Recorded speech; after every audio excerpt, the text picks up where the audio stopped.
Hello. Welcome, everyone, to the Passholder Lounge. It's me, Justin Monorail, and we are back again for our monthly live show here in the Passholder Lounge. Thank you all so much. If you're here live, thanks for showing up on time. We got a couple early arrivals. I know Lewis is here, Donna's here, Aurora. Everybody's checking in the chat. It's good to see you all so far. I've got a really good show for you tonight. I'm excited about it. I'm excited about our guest. But before we get to that, just a couple of little business items that we need to tend to. So this is our monthly show for the month of February. We do this every third Tuesday of the month. I'm trying to make it as simple as possible for you all. You can look at the calendar. You can count Tuesdays. On the third one, you should be here with me and your friends. And we get together and we talk about theme parks. And now I'm going to yell at all of you for not getting this scheduled like you should. And if you're not already, if you subscribe to the Passholder Lounge YouTube, you can set up notifications. So when we go live, then you'll know. And this way, if you're not a planner and you don't have it on your calendar. See, I already lost. Somebody dropped off. They didn't want to be lectured. They didn't want the lecture tonight. It's not math, Lewis. It's not math. It's a little bit of math, I guess. Numbers and such. Have you ever noticed a lot of people, this must be one of those genetic things, right? If you look at your eyebrow, one side is smooth and the other side has these little, it's like a cowlick in your eyebrow. And I've noticed I'm not the only person who has that. So I've let it go. It used to bother me a lot, but a lot of people have that. It's more common than you think. I want you to start looking for it. Now that I've called it out, it's going to be like a glare on your TV screen. You're not going to be able to unsee it. You're going to be looking at mine all night tonight. This one. A cow lick in my eyebrow, and maybe in some of my guests as well. So before we get to that, let us officially kick off the show. But I do want to say Aurora's got it. She got the cow lick in the eyebrow. We've all got it. So I want to say something serious before we get silly for just a second. So I found out today that a member of the teaching staff from the audio recording school that I went to out in Arizona back in 2002 passed away over the weekend. And it was kind of a crazy situation. I remember him as being like one of the kindest, friendliest, like brightest spirits of any of the teachers that I had when I was at the recording school. His name was Jerry Fembrace. And as it turned out, on Sunday, he was driving down the interstate. He saw a car had an accident. It was actually an ambulance. He pulled over to try to help because the person was stuck in the ambulance. He tried to help them out. And as he was assisting them, another car, a driver that I think was impaired, crashed into them and he died. So getting serious for a minute, but I just wanted to say, first of all, Jerry, I wanted to honor his memory by saying like, he's one of the, really I will say the only teacher that I think about pretty frequently from the conservatory. He made an impact on me. I feel like I learned a lot from him. He was a great teacher. He was a great person, a great spirit. And obviously, I mean, the guy passed away, trying to save and help somebody else. So tonight, I just wanted to dedicate the show to him. So I'm going to raise my glass right here. It's got Doctor Who, the Daleks on it. But tonight's show is for Jerry. So I hope sending good vibes to his family and in his memory tonight. That's what we're doing. So on that note, and in Jerry's spirit, because he was one of the funniest, most fun guys that you'd ever want to meet, we're going to have some fun tonight. So let's start the show. I'm going to do this the way I normally do it. People who are going to listen later, they're going to hear it on the podcast. So I've got to do the intro. All right, here we go. The Passholder Lounge is open once again, and I am so excited to welcome you in. Hello, everyone. It's Justin Monorail back again in the Passholder Lounge. It is Tuesday, February the 20th, and this is our monthly show for the month of February. We go live on YouTube. If you're listening to this later and you're missing out on the YouTube show, I wish you were here. We're going to have a blast, and we are going to live it up tonight. And in order to do that, we got to have friends. We got to have friends around us. So let's welcome in some friends. Let's start with one of my monorail co-pilots right here in the co-driver's seat. She's going to join me right now. It's Steffers. Steffers, welcome to the Passholder Lounge. How you doing tonight? Hello, it's me. I would love to say that I'm having so much fun drinking such a beverage. This is water, and I'm so sorry for ruining the illusion Why did you have to that tell is me? You could have this said that. co You could have said that's a Okay, but hear me out, Stanley hear me full out. of vodka. Yes, but then y'all would think I have a problem, and let me tell you, I'd rather y'all think I'm hydrated than the latter or prior. Whatever, maybe. Listen, I'm just gonna stop while I'm ahead. Are you But sure that's the hello. water, Steppers?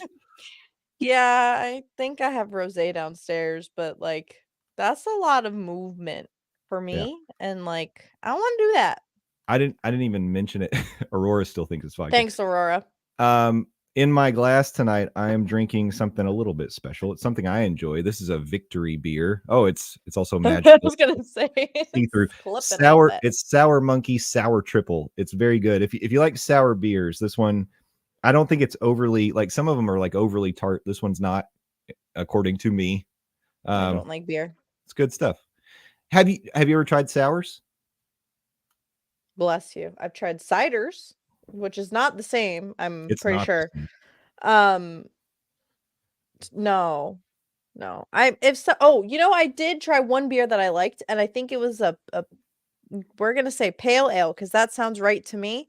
Okay. In Maine, there is one bar that has a special beer that only that bar serves, and of course I like it, and I can't get it anywhere else. Um, So it sounds like you're describing a microbrewery, Steffers, and those are located everywhere. You live in North Carolina.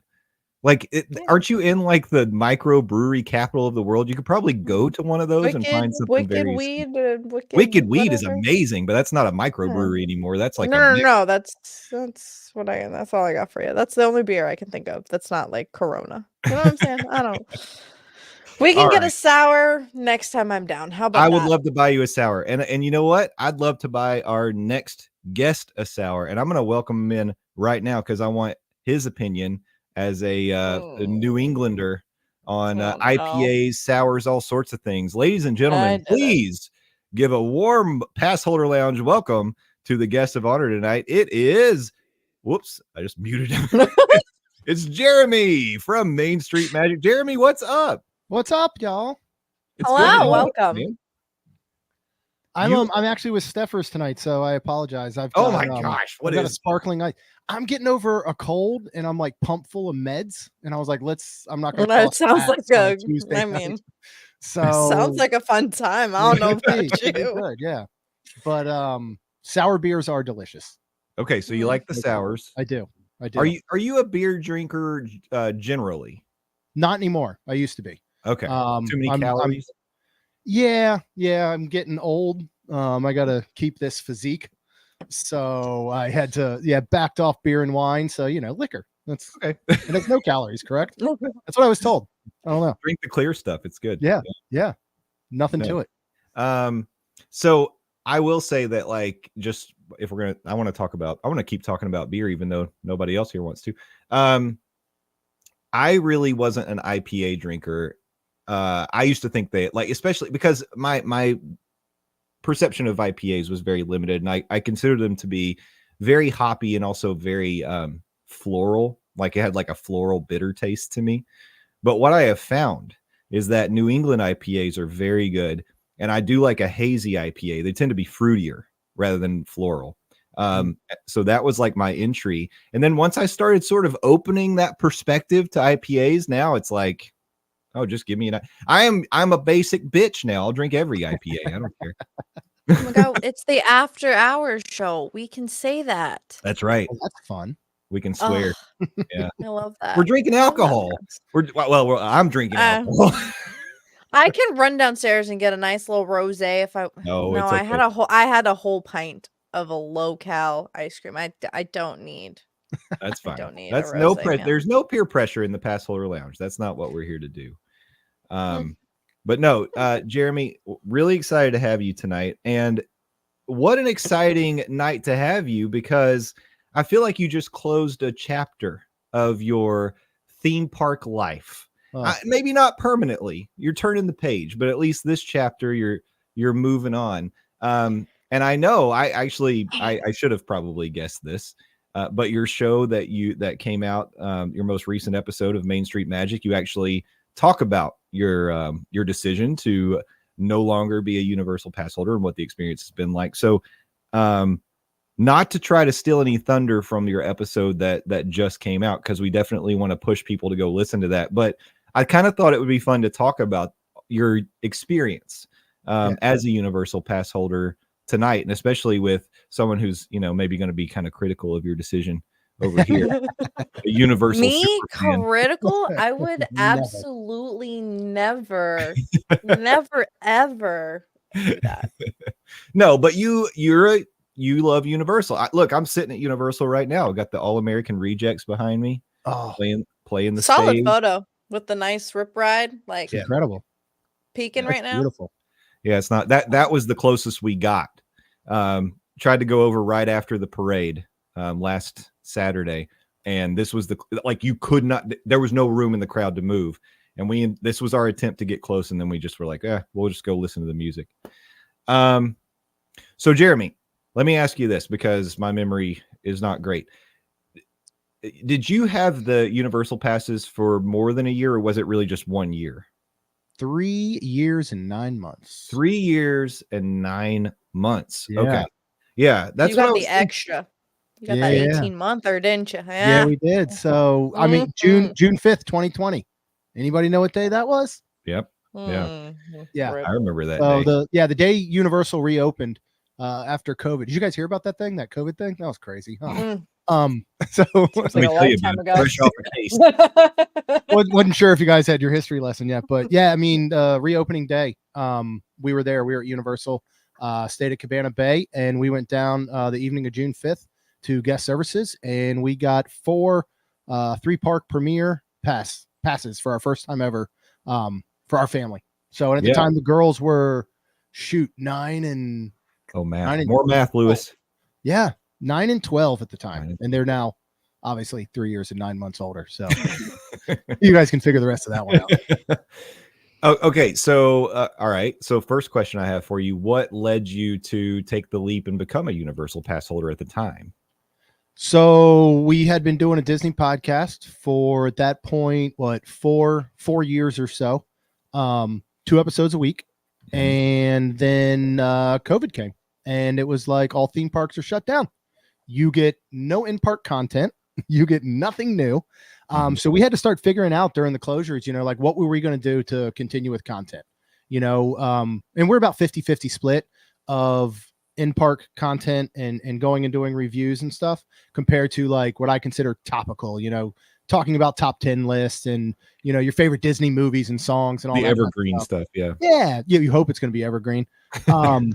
And so once Universal announced their reopening first, and we still didn't have one from Disney, we were like, all right, well, maybe it's time, so we thought not only could we get content during the extended closure of Disney World, but we could go ahead and then continue that on throughout and add a little bit something extra to our repertoire. So that was the whole reason we became pass holders in the first place, was kind of that push. Not to say that it wouldn't have come at some point, but it was like, if we're going to do it, now's the time. Like, we're trying to invest in our podcast and our business. So let's go ahead and let's just do it. And then we can at least have content until Disney reopens. And then if it makes sense to bounce back and forth between the two, we got that as well. So I think that was about the time that we bought our first Universal passes as well, because they had that amazing 18-month deal. Yeah. And for those people who do listen to the Monday Morning Monorail podcast, a similar situation. We were Disney people. We spent our time talking only about Disney, and we would always call Universal that park down the road. Yep. Even after Steffers joined the show, but that was her whole point was to like bring the Universal content. We're like, we don't know. So, but luckily I did have people like Universal, or people like Universal, people like Steffers, to help me sort of get acclimated and be a little more prepared going to the park. Did you have any history with Universal before you all became pass holders? Yeah. So little bit of history. I won't bore you too much with the details, but if you go back actually a long time ago, Rhonda and I, one of the first times when Rhonda, my wife and co-host, met, it was about a year and a half or so after we met. I was still living up in Maryland. She was living down here, and we had kind of gone back and forth. And she actually invited me down to go to Universal with herself and her best friend and her best friend's boyfriend at the time. So that was the first experience I had. We only did Islands of Adventure.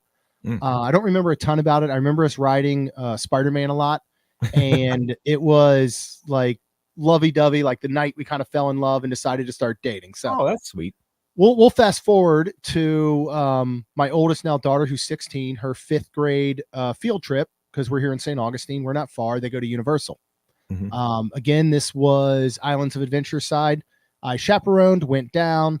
I'm chasing around a bunch of 5th graders, so I don't get to really experience the park too much. And then 4 years ago, for my 40th birthday, my buddy who worked for Comcast at the time, who lived back up in Maryland area, he came down. He, myself, Rhonda, and then 2 of my other best friends that live here in Florida now, we all went, stayed at Portofino Bay. So we got the express pass, Nice. We got Great the 2-park, choice. 2-park 1-day pass the day before my birthday. So I turned 40 like at midnight in Universal. And that was the first time we really experienced it, like actually getting to do all the rides, walking onto everything, experiencing the Universal hotels. And yeah, that was really it. So you're talking what, 3 actual visits in my entire life up until the age of 41 when we decided to become pass holders. Steffers, how many times had you gone by the time you were 41? Yeah. Considering I'm turning 29 this year, Shut up. already Shut more up. than Already already. the first part. So. I just had to, I have to sprinkle in my age and make you feel real good. Yeah. Real good. No, that's fine. Anytime I can shine a spotlight on how young Steffers is, it's fun to do.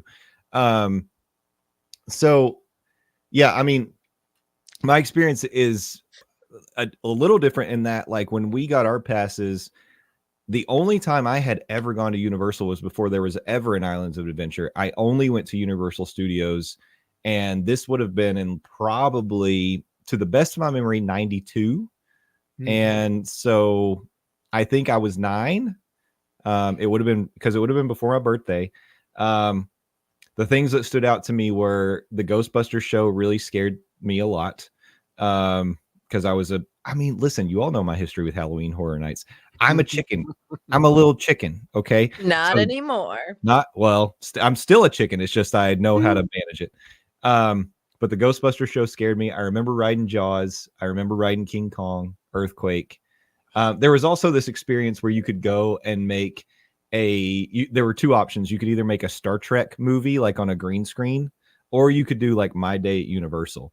If you did the Star Trek one, you were like on the Enterprise. They had cue cards and you had to read different things. You played. It was actually really cool. Somewhere those videos still exist. My dad was the captain. I was Spock, the science officer. Yeah, I know. Big stretch for me being a big nerd. But anyway, that was my experience. So like when we got our passes and started going to Universal, I literally didn't know. I was like, where are the bathrooms? Where do you go to eat? Like, I didn't know anything about it. So even though you had some experience, you did like everything. When you guys became pass holders, was it because you're so familiar with Disney? Did you feel like there was a bit of a adjustment period when you started going more to Universal? For sure. Yeah. I mean, we showed up blind. Like it was such a, like going for those couple times that we went. I mean, when I went for my 40th, it was easy. You were just like, oh, we just walk on to any ride we want. Okay. That's easy. I don't have to plan anything. Oh, there's a place to eat. We'll eat. Like, we weren't really concerned about that. It was insane when, of course, I went for Kaylin in 5th grade, and I went, way back with Rhonda. We didn't know what we were doing either. I was like, it was new love. I didn't care what we did. So when we walked into it, I mean, we were completely blind. We had no idea. And it was such a rush to get there. Like, it was so new. And all we were worried about is the podcast and keeping it alive and COVID. And, how do we do this? And the parks got to capacity, for the first couple days that we were there, and we had to get over there early. So it was a huge learning curve. And when I look back now, like, I want to apologize to anyone that goes to Disney and I read their message on Facebook and I think, you idiot, what are you doing? You didn't plan anything? Yeah. And now I'm like, that was us. Yeah. We had no clue what we were doing, and we just kind of had to figure it out. It's a lot easier to figure out at Universal. You know, you're looking at such a smaller footprint of parks, restaurants, resorts. So it certainly was easier, I think, to get acclimated with everything. But even looking back now on our last day there as pass holders, I'm like, well, we never did this and we never ate here and we didn't prioritize this. Like, so I still have a list of things that I'm like, we missed out on these, and we went, I mean, I haven't counted them up, but I bet in what, 3 years and 9 months, we went 20 to 30 times easy. You know, I mean, we hit it hard. We were going every other weekend at first. So yeah, it was a learning curve, like I guess anything. And we were completely unprepared as people that have a podcast about being prepared to go to theme parks. So go figure. I don't know. Listen, Well, it's funny. I show up and I don't even read the show notes until the morning hour right before, you know? Yep. Who's prepared for things? I There don't you know. go. Not There you me, go. Justin. Well, so it's interesting because I do think that people tend to say, if you're doing a comparison between what it's like to plan for a Disney trip versus Universal, Disney does like people, that's the perception. Disney requires a lot more prep and planning, and you've got to know where you're going to be on what days, what you're going to eat, what time you're going to get up, you know, all that sort of thing. And Universal can be a little more flexible, but not as much as people think. No. Yeah. I mean, especially if you want to do all the things that you've got on your list, you've got to go in with a plan. And I think I've struggled with, still to this day, I struggle with dining at Universal, knowing like when to eat, where to eat, like the best way to make reservations. And, you know, I feel like at this point, I don't know that I would, sitting here with Steffers, it's hard to call myself a Universal veteran, but I've been a lot now. I've been a lot now, and I still feel like I don't necessarily, like I don't think I've mastered it by any stretch of the imagination. So I guess all I'm saying is it does require, it's not as just like, oh, just show up and do whatever you want. Like maybe people might make it out to be. Like you do have to do some prep and think it through. Like, so Steffers, when you go, you've been a million times, you know it like the back of your hand. Like, are your days planned out to the hour, or like how do you approach it? We're talking about Universal, At correct? Universal, yes. Absolutely not. No, I'm not. I don't need to show up when the park opens. That's not a thing that I need to do. I have a breakfast spot that I always recommend. I even will eat there for lunch. Like I have my spots already. Not to say that I don't try things. Sometimes I'm only there for 2 days. So I'll pick, oh, well, I want to go back to this place. Like I recommended Big Fire to land in. So if I go with Jackson, like typically that'll be like our date night spot. In the parks, we like the Today Show. Like my brain just broke. Today Show. Yeah, that. We like the that, yeah, that. So we eat that for breakfast. I will say Islands is definitely a harder beast to tackle for food. I only have like a handful of spots, and honestly I prefer Universal for the food, or like resorts. I recommend almost anything other than the food at Islands. Not because it's necessarily bad, it's just there are better options outside of that park. That's exactly what I was about to say. I think that if you've got the Disney mentality, you're thinking, I mean, there are definitely people who leave the park in the middle of the day for either a break or lunch or whatever. But I think a lot of people, especially if you're trying to commando tour the parks, you stay in the park and your reservations are in the park and you quick serve. But I think at Universal, especially if you're looking for higher quality things, you go City Walk or resort, right? Like that would be, that's the way to go for food. Yeah. Yeah, And I it's mean, so I accessible. think exactly. I was gonna say it's accessible, and honestly, some of the resorts are very underrated. I mean, maybe just in the circles I follow, but Sapphire, let me tell you, there's some good food at Sapphire. Oh, it's the best. Is Sapphire Falls, what dining location do you like at Sapphire Falls? I've been to the Strongwater Tavern. That's what I was gonna say. That's where Strongwater is. Yeah. Yeah. That's the good one. I was just trying to set you up for that one because I knew Strongwater's good. Yeah. I got even the pool nachos are good. I'm just saying. Like, Yeah. Oh, I'll go there just for the pool nachos. so good. So good. Yeah. So it's just a change in mentality. It's a different place, and the way that the parks are set up.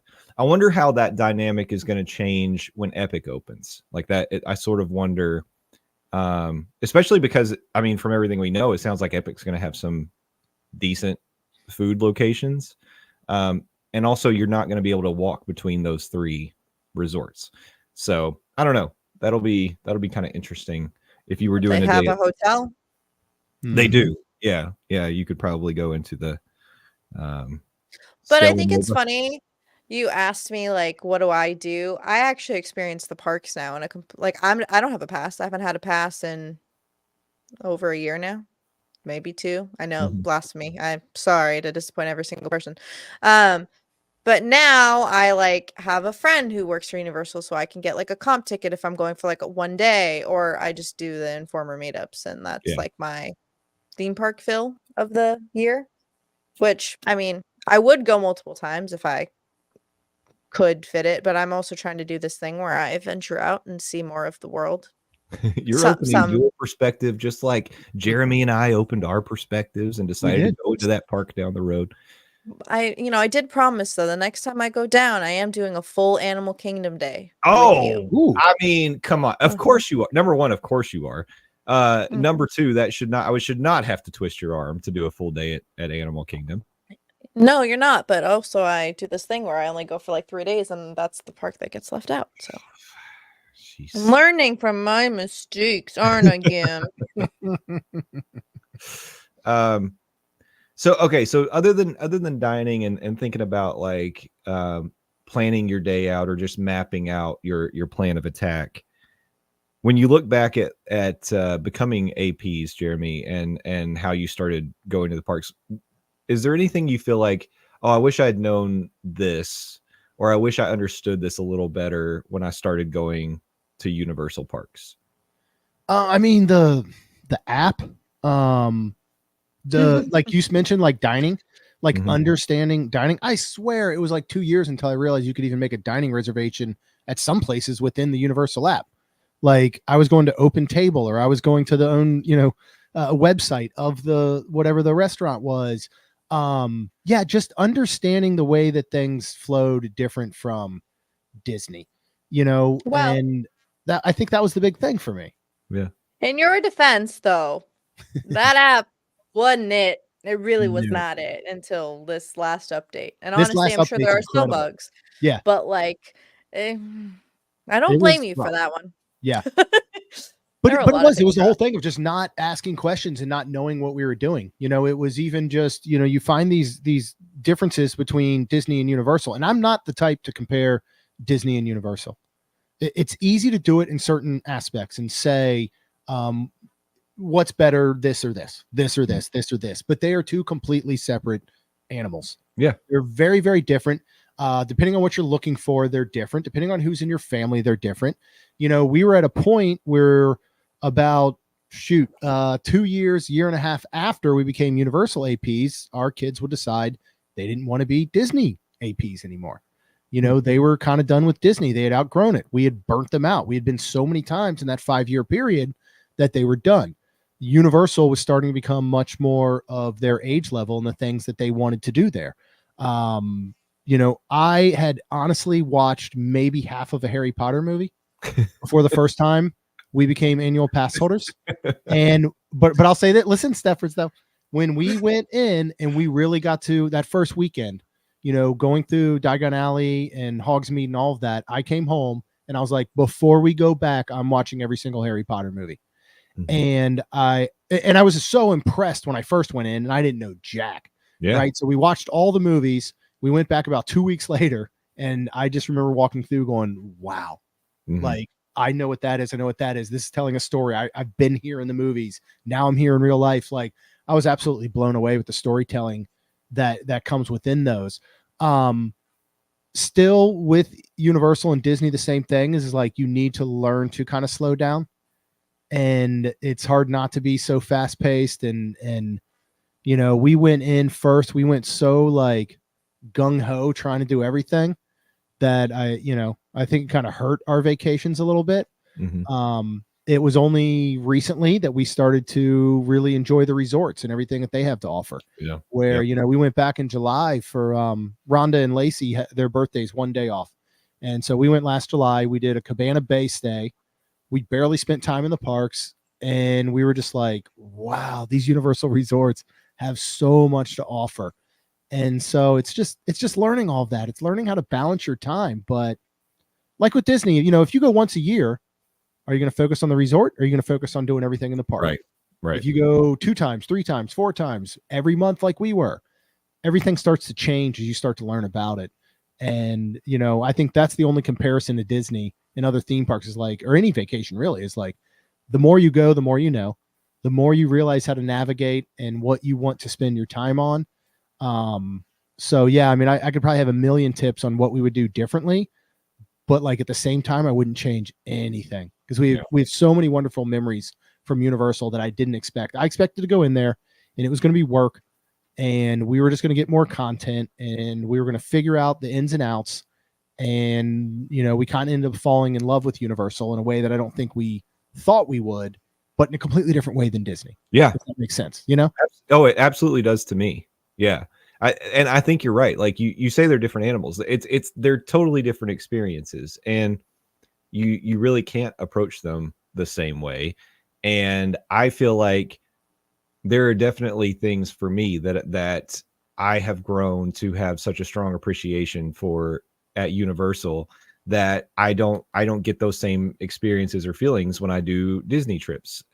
So yeah, Like I absolutely, well, I mean, like, because for like one thing at Disney, I can go in the parks and I can let's say I go to Epcot. Okay. So I can go in Epcot and I don't necessarily as someone who's blessed to get to go a lot, like I don't necessarily have to ride anything in particular. I can go and just like I'll just grab a snack, I'll grab a drink, I'll take in the vibes, like all that sort of thing. But it's a big ordeal. Like no matter which park I pick, it's going to be a big ordeal. Getting in. And I know like I can park hop, but it's like I tend to as a local, as somebody who goes a lot, I'm only usually going to do like a park in a day.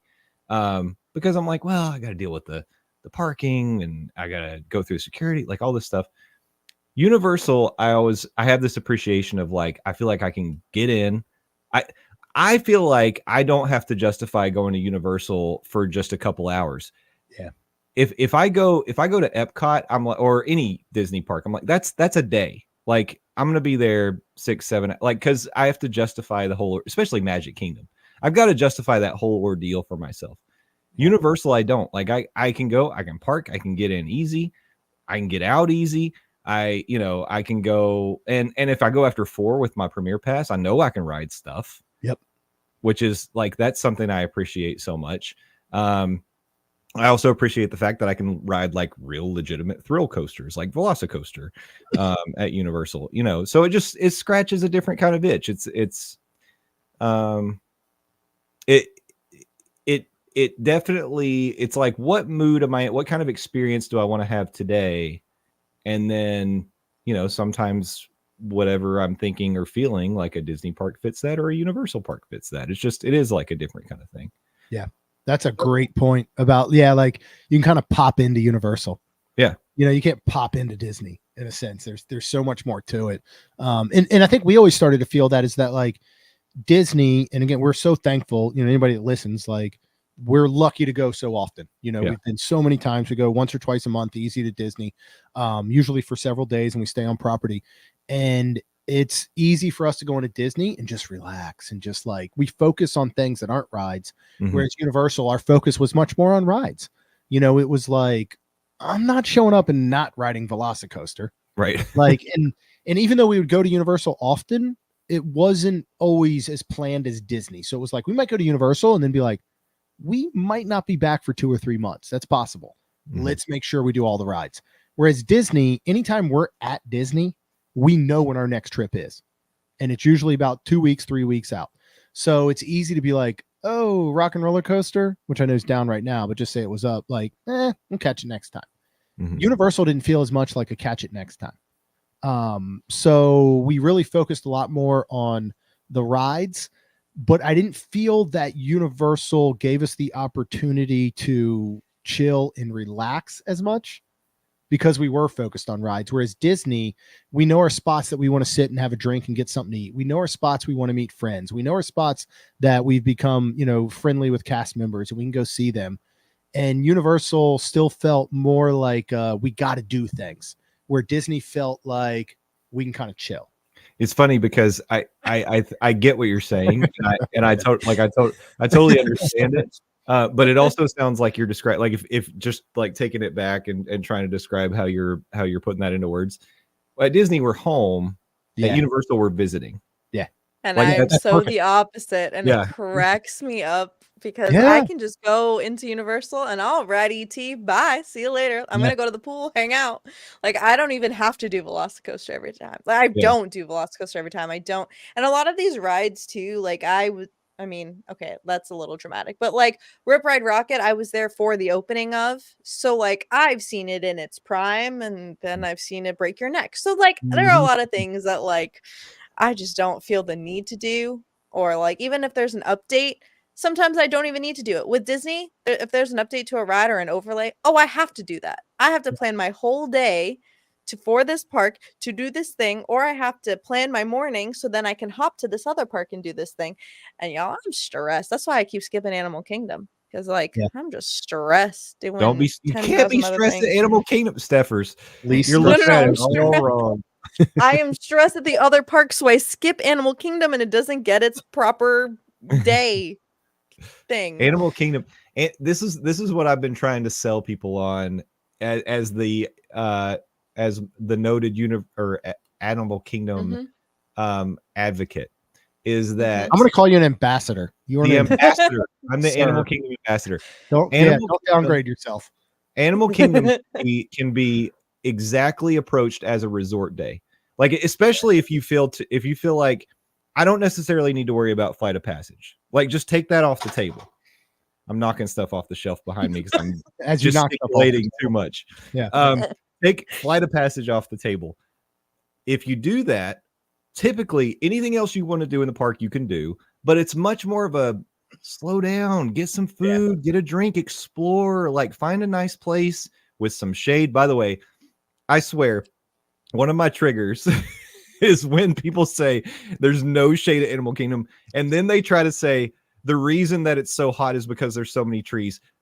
Which one is it? Yeah. You can't have no shade and then have the hottest park because there's too many trees. It's one of the two. People, pick a lane. Anyway, Then they have nothing to complain about. So exactly. So I think Lewis made a really good point. I'm going to say this: Hollywood Studios is simple. That's of the Disney parks. Hollywood Studios is the one you can really. Okay. It's easy to get in and out of. What? But I would compare. Okay, I know we're not comparing, but like I would compare Hollywood Studios as a vibe. Like you could just pop into Universe. Like it has the pop in vibe that we're discussing. Like Yeah. I cannot pop in to Epcot. That's too Right. much. No, you can't. Animal Kingdom can't pop. I mean, No. you could pop into Animal Kingdom, but like, would you want to? No, Magic No, Kingdom, forget it. You're not even because- thinking about popping in. Because I will admit, you do have to take a bit of a hike before you get to like drinks and food and things like that at Animal Kingdom. It's not really a pop in. Yeah, but like even if there wasn't a hike, like there are still other things like that you'd want to commit to. Universal, like unless I will say, that might be a hot take that'll be too rad. I'm gonna say it anyway. Hot takes. I've got a hot take after hers. I think I like the Mardi Gras concert experience better than I like the Eat to the Beat concert experience. Like I just think Universal, I mean, I'm sure you can contract something from these close-knit concerts. However, I just think the overall experience is a better maybe. I think it's just overall a better show. Now, not to say, I mean, I will say Halloween Horror Nights, you get a few rowdy drunks, and I'm not saying there's not flaws to each situation, I just, it's a smaller vibe, and it doesn't stress me out as much as Yeah, Disney. And but exactly, it's a personal thing. That's Yeah. what we're like. You're so familiar with it. It's so comfortable to you, and Mhm. it's different for us, for Disney people that are. It's I still thought new. you were gonna say older folk, and I Well, Oh, I'll was like, throw in. dude, I'll throw in that's- older. Your concert picture back there is giving me anxiety. Justin. Back then, I would have loved to have seen All American Rejects. I wish they would come to Eat to the Beat. Yeah. Which is I've not experienced the Mardi Gras concert series. I wish I had, and I would like to in the future. It just never panned out. And I'm going to be super like just Eat to the Beat and Garden Rocks for the simple fact that one of my favorite bands of all time plays there every year. We're going to see them April 6th and 7th. I've got them tattooed right here, but Blue October is coming April 6th, 7th. It'll be I think our 4th or 5th time seeing them. I love the Garden Rocks and Eat to the Beat series simply because of how intimate it is in the Garden Rocks Theater, the American Garden Theater, I think it's called. But that looks amazing at Mardi Gras. And there have been some artists there that I'm like, oh, Hey, so Bare wish Naked I Ladies this Saturday. I think I'm going to try to go. I great. should be like COVID super resistant at this point. So, Well, 100%. Yeah. After everything, all the well, theme parks we visited. I think the Mardi Gras concerts, and I know this is maybe not the correct way to say this, but I do think like if you just want to hear your favorite band, you Yeah. can be further back than Yeah. Justin was Yeah. and still enjoy the show. yeah, That's and right. they do. Yes, and they do have screens that are further back too. Yeah. So, Yeah. so these two that you see beside the stage, there are also some that are further back. Like I'm Okay. pointing the wrong direction, but they've got screens that Oh. are further back. So you don't, even if you have no view of the stage, you can still see the screen, the music, you can still hear it pretty well, which is what we ended up doing after we saw a few of the songs. We backed off and met up with Jay and his crew. Nice. And yeah, and we just enjoyed some drinks and hung out and listened to music. It was a good time. And then Moving On came on and everybody lost their minds. Oh, heck yeah. I would lose my mind too. I think my first, and I want to not only, maybe I went back, but my most memorable memory from Mardi Gras is I saw Chris Daughtry right after his stint on American Idol. Oh, wow. That's awesome. who I saw at that concert there in Mardi Gras.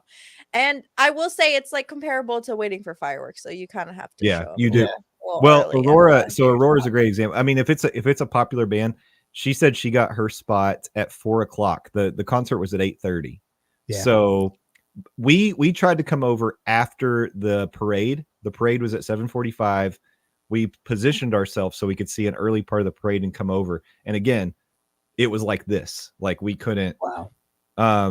So it is crazy. I expect if we want a good viewing of Bare Naked Ladies that we'll have to stake it out a few hours early. I don't know if I'm willing to do that because the Bloody Mary tent is going to be calling my name. Well, here's my stupidity with Universal and how I didn't learn enough throughout my past, 3 years and 9 months.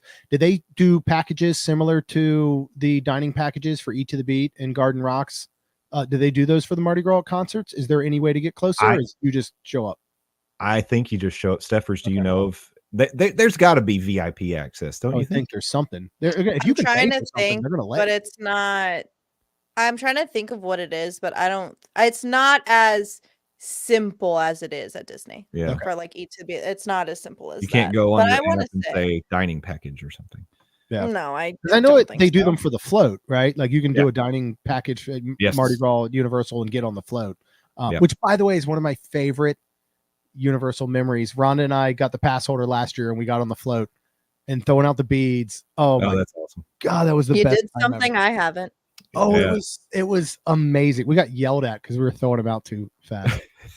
Throwing them the float driver, or the float, whoever, like the director was like, "Hey, you guys got to settle down. You're gonna run out." So much fun, and I became like a master. Like I was like the Steph Curry of getting beads in people's hands. I swear, because I would like see a kid like 100 yards away, and I was just like, "I got you, kid." And I'd throw You it, were the and they'd catch sniper, it, buddy, and they would point at me, and I was just like, "Oh, this is it." You had a Oh, moment.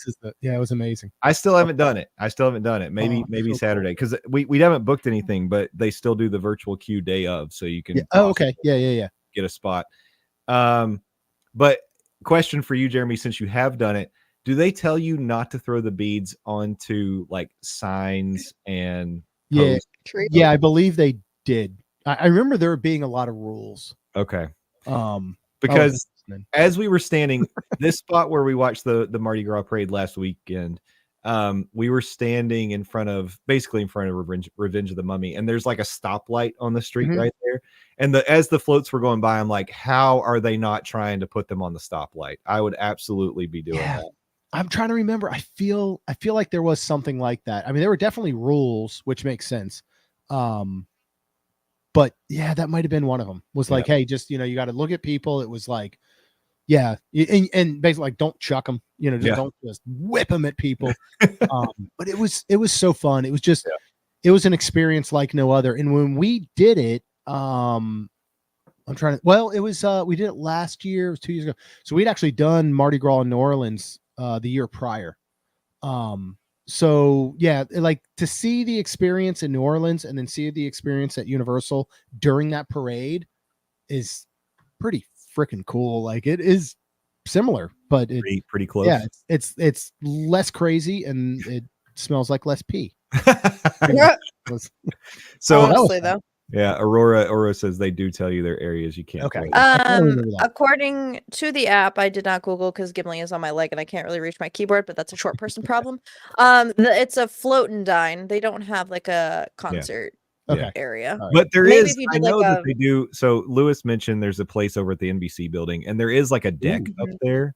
You see people up there. I don't know how you get access to that. Probably a VIP tour or something. My money. If I had to guess. Yeah. I don't know. They haven't invited me yet. I'm still waiting for that invitation. Zephyrs, you got to get on the list. How are you not on the list? You know. Heck yeah. You got friends in high places. I do have friends in high places. So as we're approaching the end of the hour here, we got a few minutes left to talk about some fun stuff. Zephyrs is just going to hang out all night, people. So get ready for it. I want to talk about favorites, Jeremy. Now that your time at Universal has come to an end for now, let's talk about some highlights. So what were things that really stood out to you? It could be like a particular restaurant, lounge, snack, drink, whatever it is. Like what were some of your favorites? Man, there is a lot, and I don't think we ended up touching base on it. The reason we're canceling. We haven't gotten there. It is. You want to wait for that? Yeah, hold on. Okay, then never mind. No, there's lots of time. I'll tell you a story of when we stayed. First of all, Sapphire Falls is like Stephers mentioned earlier. I think it's the best resort on property. Okay. I think that they should swap it with Royal Pacific as far as the levels, like a premier and moderate legacy, whatever they call them all. I think it's almost second to none. I really liked Hard Rock more than I thought I would. We stayed there last month for the first time, and I actually really enjoyed it. I didn't think I would as much, but Sapphire Falls is an absolute hidden gem.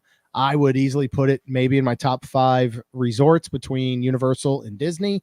It is underrated. The pool is incredible. Strongwater Tavern is unbelievable. We were there with the girls, and Rhonda and I went down to Strongwater Tavern. I just have to tell this story.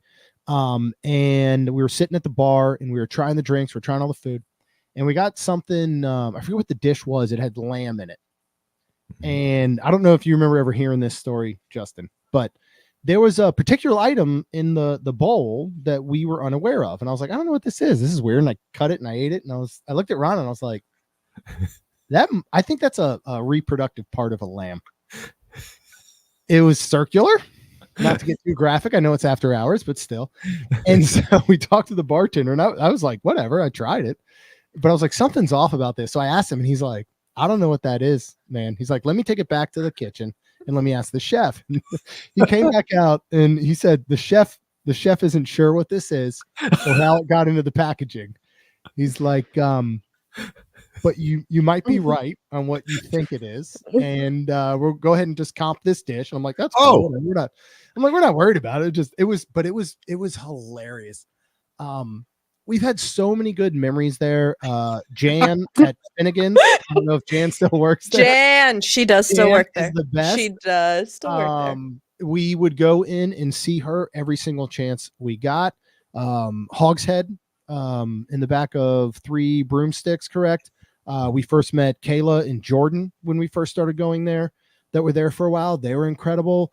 You know, one of the things that I guess overlooked from being around cast members in Disney for so long is that I personally thought I was going to walk into Universal and it's going to be like a carnival. You know, it was going to be a bunch of teenagers who didn't give a crap and had horrible service. And we have been blown away since day one.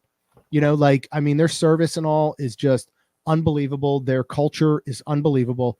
It is on the same level in many ways as Disney. We've had so many great experiences there. We've stayed at Dockside and Surfside more times than I can count. I love that as a value resort. I think it kills any Disney value that they have as far as the pricing, what you get for the rooms.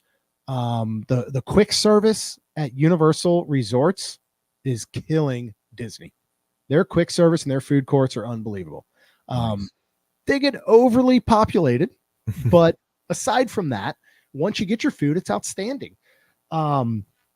Mythos is probably one of my favorite sit downs. Oh, wait, they earned the banner? They haven't put my name on it. It still says what is Theme Park Insider. It hasn't put Jeremy Stein, Main Street Magic, best theme park restaurant. No, it's just, you know, so many memories there. Like it's crazy. Like this chapter is coming to an end. You know, I'll even go back with Kaylin's 5th grade trip. We ate at Thunder Falls Terrace, and I had 4, 5th grade girls. What are they at the time? 12 years old. And I'm taking care of them all and making sure everybody gets their food, and everybody got their food and everybody loved it. And I'm just watching like a, 12-year-old girl eat a rack of ribs and just enjoying it. I had like a rice bowl and, Velocicoaster opening. I remember going there for the AP preview. Oh, yeah. And then we were actually heading down to Disney when it soft opened, and we were on our way to Disney, not stopping by Universal. And I'm looking at Twitter and it's like Velocicoaster soft open. I'm like, Rhonda, take a right. We're going. And we went right to Universal, walked right in, no reservation needed, and rode Velocicoaster in the soft opening. Like it's, we created a lot of memories there that I didn't think we would have when we first started. Again, it kind of started off as like a job, as a business, as let's keep the podcast going. Let's get content. Hopefully, we have fun and our girls enjoy it. And it really became a place that we we really loved it. Yeah. Okay, wait. Before, Justin, I know that there's a gear in your brain, but I just have to say that the last however long you just talked, Jeremy, that made me the happiest Universaler on the planet. Sapphire Falls, I'm telling you, I am telling the world, and I've said it many times, it is literally the best resort. Yeah. Sure, Hard Rock gets you an express pass. I don't care. Yeah. I don't Sapphire care. Falls is the best lobby. That Have lobby. you smelled it? Did you get stunning. a candle? Have you smelled No, it? I need it. But it's stunning. Like it's absolutely unbelievable. And we now, like when we stayed at Hard Rock last month, that was our last of the Universal Lowe's hotels resorts. We knocked off every single one. And I mean, we only stayed once at Sapphire Falls. It was like 2.5 years ago. And I still am just like best. Wow. Absolute best. And Strongwater Tavern, everything else we had there, lamb balls aside, it was amazing. Like everything else was just unbelievable. Just love that. It was so great. Yeah. If bull testicles are Rocky Mountain oysters, what would lamb testicle be? Oh man. Where's their like locale? Where are they always hanging out at? Because it was Also, I want to point out, and I didn't at the time, I want to commend myself on my restraint, but you said Sapphire Falls is a hidden gem, and I just thought, what a wonderful, unintentional, ironic phrase that you used there. I would never put that together on my own. I'm not as smart and quick as you, Justin. That's genius. Hey, take it. Hey, Universal, take it. Chalk it up. Give me a couple day passes. That's your new slogan for Sapphire Falls. Yeah, I can bring y'all with me. I've never stayed at Sapphire Falls, but I have I've hung out at the pool and I've gone to Strongwater, and I mean it's a place that I would love to stay, for sure. It's great. So yes, go ahead. Wait, now that you are not a pass holder, I am going to recommend what I recommend to every single human being that still wants to go to Universal. Please, please take your family and go to an Informer meetup. I knew it. Yes, I already said that to Rhonda. So I'm I. like, that's what we're gonna end up having to do next. I Yeah. agree completely. And I'm already looking at like this summer just doing like a staycation at a Sapphire Falls or a Cabana Bay, Ugh. you know, and like we can hit up City Walk, and you know, we've done that before, like where the parks weren't the main focus. And that's another thing I don't think I realized about Universal that I knew so well about Disney, was that you can go and the parks don't have to be your focus. The resorts really are incredible. I mean, Lowe's, Universal, they do an incredible job with their resorts. You know, I wish we had more time to have spent at Hard Rock. We just went for one night. You know, we had Kaylin, was for her 16th birthday. We took her and her boyfriend, and so we were very focused on the parks. But we also made a point that Saturday, because we knew we had Express Pass the next day on Sunday before we came home, and I was like, let's make sure we get back in time before the pool closes. Let's go enjoy the pool. Like, let's go. The I think kitchen. yeah, the kitchen. We went and got her dessert, her birthday dessert, because when we checked in, they gave her a coupon, and this was the biggest like hodgepodge dessert. And this is where again you think like, all right, Disney's known for the magic. They're known for the cast members. And we walked in. It was, I don't know what time they closed that night.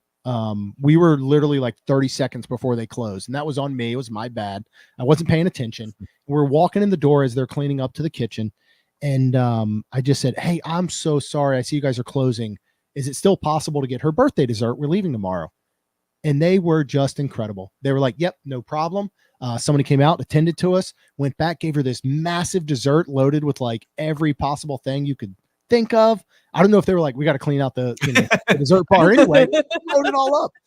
And we just sat outside and she enjoyed her dessert. And it was just, yeah, it really was incredible. I feel like I can't use the word magical. What can we use at Universal? Epic. Epic. It was Me and Justin both. Epic.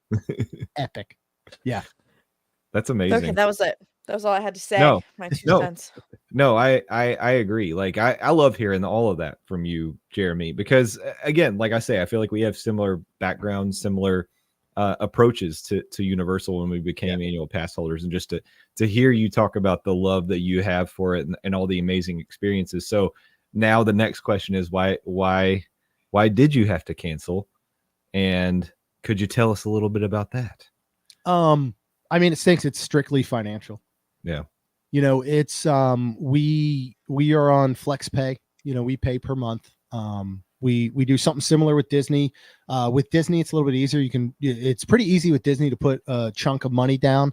And our passes, and I'll be completely transparent, our passes renew at Disney right after Christmas. Mm-hmm. So any Christmas money that we get, and we're fortunate to get Christmas money, you know, as grown people, we put that down as a down payment. We also save up for a few months prior with Rhonda's job and some of the tips and stuff she gets. So we put down at Disney, and then we basically kind of, you know, finance, flex pay the remainder of the 12 months on our Disney APs. So it comes out pretty affordable. And it's just Rhonda and I now. You know, the girls haven't been APs for 2 years. So we're like paying $100 a month for Disney. We go at least 2 times a month. We usually go for 2 to 3 days at a time. We take advantage of discounts and AP, you know, rooms and stuff like that. You know, we're dropping $300 a month at Universal for the 4 of us, for our family.